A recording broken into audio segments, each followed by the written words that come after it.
സ്വാഭാവികമായിട്ടും കടപ്പുറത്തുള്ള പൊതുസമ്മേളനത്തിൽ ഏറെക്കുറെ ആളുകൾ താങ്കളെ കൂടുതലായി ശ്രദ്ധിച്ചു എന്നുള്ളത് ഞങ്ങൾ മനസ്സിലാക്കുന്നു. കാരണം ആ രീതിയിലുള്ള നല്ല രീതിയിലുള്ള ഒരു പ്രസംഗമായിരുന്നു താങ്കളുടെ ഭാഗത്ത് നിന്ന്. ഇത് ഈ സാധാരണഗതിയിൽ കോഴിക്കോട് ഇത് ആദ്യമായിട്ടാണ് കാണുന്നത്.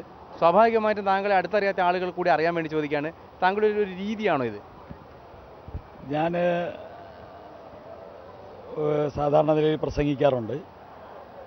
ഇന്നലെ അവിടെ സംബന്ധിച്ച് ഒരു സമാനതകളില്ലാത്ത ആവേശവും അതോടൊപ്പം തന്നെ ലക്ഷക്കണക്കിന് ആൾക്കാർ ഒരുമിച്ച് കൂടിയ ഒരു അന്തരീക്ഷമായിരുന്നു.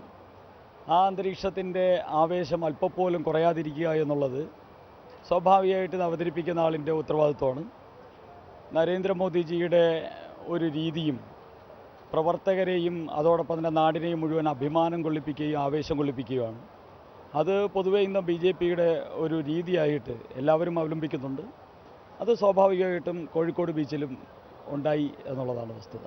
സ്വാഭാവികമായിട്ട് ഈ പറയുന്നതോടൊപ്പം തന്നെ മറ്റൊരു കാര്യം ഉണ്ടായത്, താങ്കൾ നരേന്ദ്രമോദിജി സംസാരിക്കാൻ വരുന്നതിന് തൊട്ട് മുമ്പായിട്ട് മൊബൈലിലെ ടോർച്ചുകൾ ഓൺ ചെയ്യണമെന്നും എന്നിട്ട് അതിന് ആവേശം കൊള്ളിക്കണമെന്ന് പറഞ്ഞ സമയത്ത് എല്ലാവരും അത് ഏറ്റുപാടുകയും ഒപ്പം പ്രധാനമന്ത്രി തന്നെ എണീറ്റ് നിന്ന് അതിനൊപ്പം നിൽക്കുന്നൊരു കാഴ്ചയുണ്ടായിരുന്നു.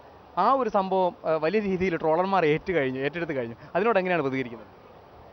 പ്രധാനമന്ത്രി സംസാരിക്കുന്ന സമയത്ത് സന്ധ്യയായിരുന്നു, സൂര്യൻ അസ്തമിച്ചു തുടങ്ങിയിരുന്നു. ആ സമയത്ത് സ്വാഭാവികമായിട്ട് ഇതിനു മുമ്പ് തിരുവനന്തപുരത്ത് പ്രധാനമന്ത്രി വന്ന സമയത്തും ടോർച്ച് അടുപ്പിച്ചില്ല എന്ന് മാത്രമേ ഉള്ളൂ. പക്ഷേ സങ്കല്പിക്കാൻ കഴിയുന്നതിനപ്പുറത്തേക്കുള്ളൊരു ആവേശത്തിലേക്ക് ജനം മാറാറുണ്ട്. സ്വാഭാവികമായിട്ട് ഇവിടെ അതുണ്ടായി. ഇവിടെ ഒരു മാസിൻ്റെ ആവേശം കൂടുതൽ ജ്വലിപ്പിക്കാൻ പറ്റുന്ന ഒരു രീതി എന്ന നിലയിൽ അത് അവതരിപ്പിച്ചു നോക്കി. അതിന് ഞാൻ പ്രതീക്ഷിച്ചതിനേക്കാൾ എത്രയോ മടങ്ങ് ആൾക്കാർ, ഞാൻ വിചാരിച്ചിരുന്നില്ല ഇത്രയും ആൾക്കാർക്ക് മൊബൈലിൽ ആ പറയുന്ന നിമിഷം തന്നെ ടോർച്ച് ഓൺ ചെയ്ത് അതിനോട് റെസ്പോണ്ട് ചെയ്യാൻ സാധിക്കുമെന്ന് ഞാൻ പ്രതീക്ഷിച്ചില്ല.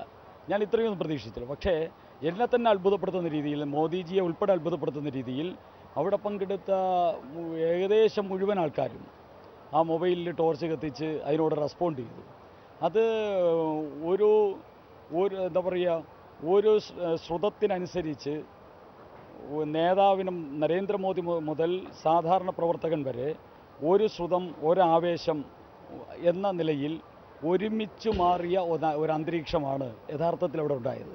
സ്വാഭാവികമായിട്ടും സ്വാഗത പ്രാസംഗികനാണ് മറ്റുള്ള കാര്യങ്ങളെല്ലാം ഏറ്റെടുത്ത് സ്വാഭാവികമായിട്ട് പറയാറ്. ഇന്നലെ താങ്കളായിരുന്നു സ്വാഗത പ്രാസംഗികൻ, ശ്രീശൻ മാഷായിരുന്നു. പക്ഷേ താങ്കളാണ് കൂടുതൽ കാര്യങ്ങൾ നിർദ്ദേശം നൽകിയത്.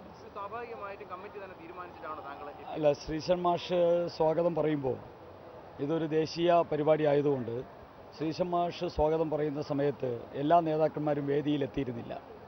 ശ്രീശൻ മാഷ് സ്വാഗതം പറയുന്ന സമയത്ത് ഒരു 5-6 നേതാക്കന്മാർ മാത്രമേ വേദിയിലെത്തിയിരുന്നുള്ളൂ.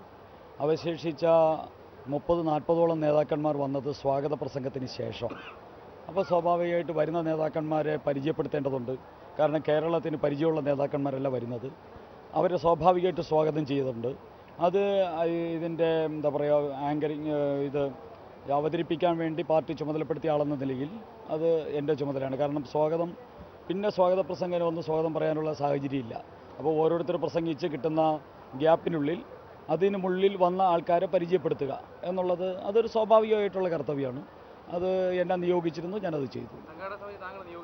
സംഘടനാ തലത്തിൽ തീരുമാനിച്ചിരുന്നു. ഞാനായിരുന്നു ആ പരിപാടി ആങ്കർ ചെയ്യേണ്ടത് അല്ലെങ്കിൽ കോമ്പയർ ചെയ്യേണ്ടത് എന്നുള്ളത് നിശ്ചയിച്ചു.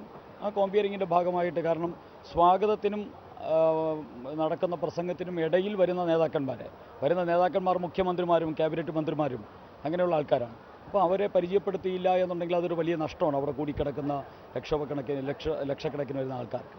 അതുകൊണ്ട് അത് കോമ്പയർ ചെയ്യുന്ന ആൾ സ്വാഭാവികമായിട്ട് അത് പറഞ്ഞു.